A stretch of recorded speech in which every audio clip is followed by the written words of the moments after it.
Halo sahabat Butuh Sawah Channel. Assalamualaikum warahmatullahi wabarakatuh. Selamat pagi dan salam sejahtera buat kita semua. Selamat datang kembali di channel YouTube ini. Pada video kali ini kita kembali hadir untuk memberikan informasi terbaik seputar budidaya tanaman asollah. Ya, untuk video kali ini kita akan membahas tentang plus minus kegiatan budidaya asollah di musim hujan. Ya, pada saat ini kita sudah memasuki musim penghujan ya, dan merupakan salah satu siklus yang memang harus dilewati oleh pembudidaya tanaman asollah. Pertama, kita akan mereview kolam yang tepat berada di depan rumah. Dua kolam beton berukuran 1 kali 2 meter. Kita bisa lihat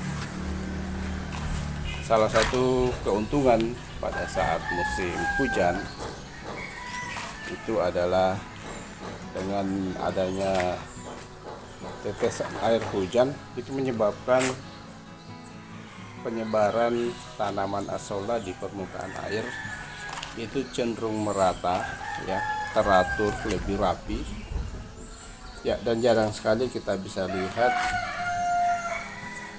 tanaman asollah yang akarnya menghadap ke atas ya.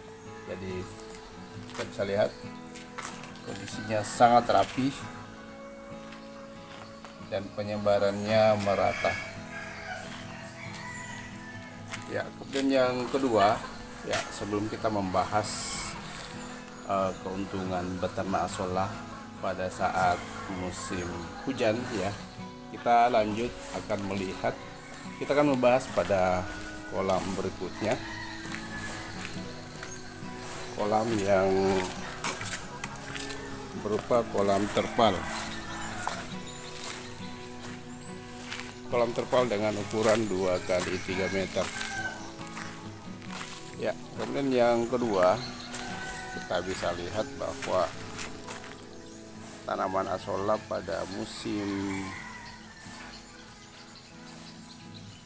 penghujan itu warnanya tentu jauh lebih segar apabila kita bandingkan dengan kondisi tanaman asollah pada musim kemarau ya. Hal ini tentunya kita bisa pahami karena paparan sinar matahari tidak terlalu ekstrim,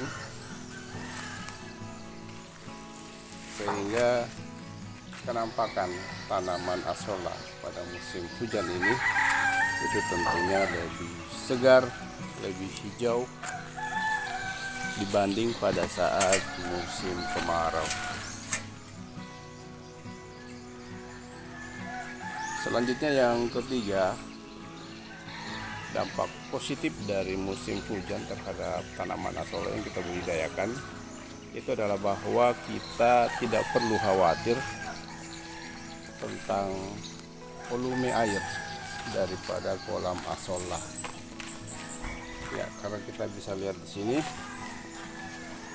volume air tentunya selalu cukup ya, sesuai dengan kedalaman daripada kolam asollah yang kita miliki ya. Justru kadang kita menemukan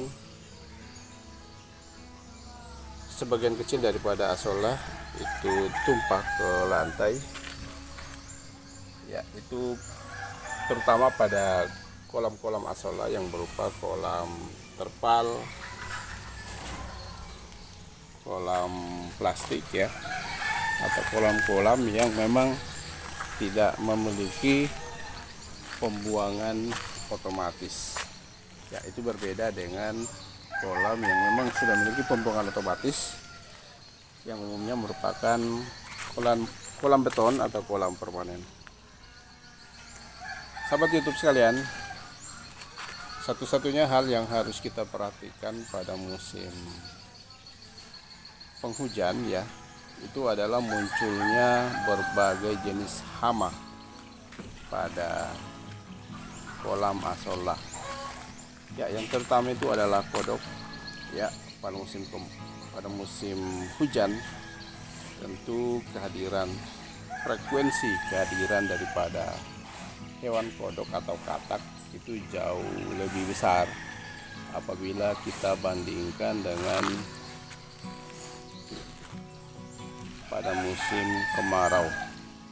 Ya, sebagaimana kita ketahui bahwa kodok merupakan salah satu hama yang kerap sekali mengganggu tanaman asolla. Ya, itu diakibatkan oleh kodok biasanya bertelur di kolam asolla dan menghasilkan anakan berupa berudu atau kecebong yang biasanya sangat gemar untuk memakan akar maupun daun daripada tanaman asolla. Ya, di samping hama yang berupa katak, kita juga sering menemukan seperti ini, hama yang berupa ulat, ya, yang juga merupakan predator bagi tanaman asolla. Ya, sahabat literasi dan sobat YouTube sekalian, jadi secara umum pada dasarnya musim hujan merupakan masa yang paling menguntungkan bagi pembudidaya tanaman asolla atau tanaman asolla itu sendiri.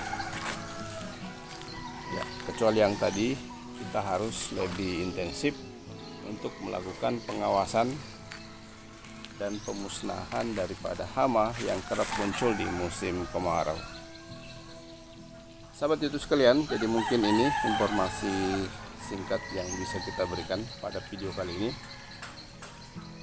Semoga bermanfaat dan dapat menginspirasi.